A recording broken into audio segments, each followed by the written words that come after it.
Demon Slayer's episode 19 has left me and a large majority of the anime community stunned with what it has delivered on as an adaptation. People say JoJo's Part 5 Golden Wind raised the bar for adaptations of the source material, and while I haven't seen Part 5 yet, I'm enjoying Part 3 wholeheartedly and I see where they're coming from. For me, Demon Slayer comes close to being the perfect shonen manga adaptation and meeting that same bar. During every single frame and shot of this episode, I was able to see the three things I want to see an anime staff take into account when adapting something: passion and love for the project, doing it justice, and trying to get paid. I feel those three things are the most important when making an anime, when each of them is balanced perfectly. Throughout this entire series, this 19 weeks or so, I've fallen in love with Koyohara Gotoge's simple demon manga multiple times, almost every single episode. But this episode broke the fucking glass. It was clear that Ufotable was going absolutely all out on every single scene this time. The animation was consistently stunning and the music was too good to be in a weekly anime in a season with 6 isekais, and most of all, the things this episode will later on become for the entire series of Demon Slayer. So far I've rewatched the last 2 minutes of episode 19 maybe over 8 or 10 times, and it never gets old, but rewinding to the start and rewatching it again from start to finish almost brought me to tears. And on that same note, people have been saying that the mangaka Gotoge herself cried while watching it, the same way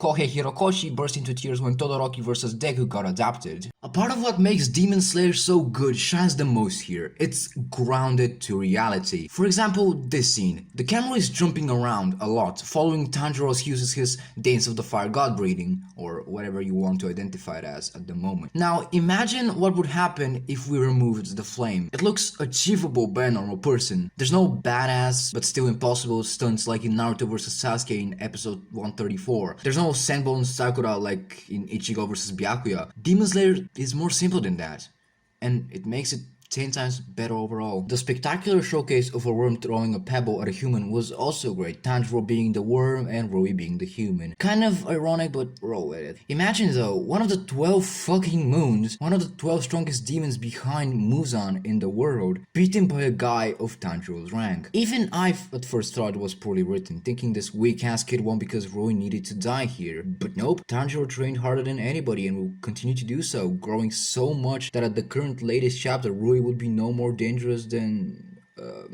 I don't know, he'd still be pretty tough I guess, but Tanjiro can beat him, fuck yeah.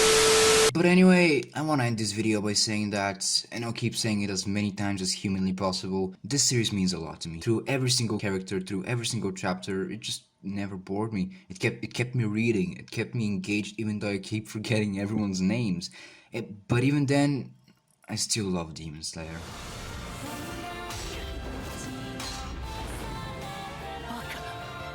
糸が焼き切れた。俺と禰豆子の絆は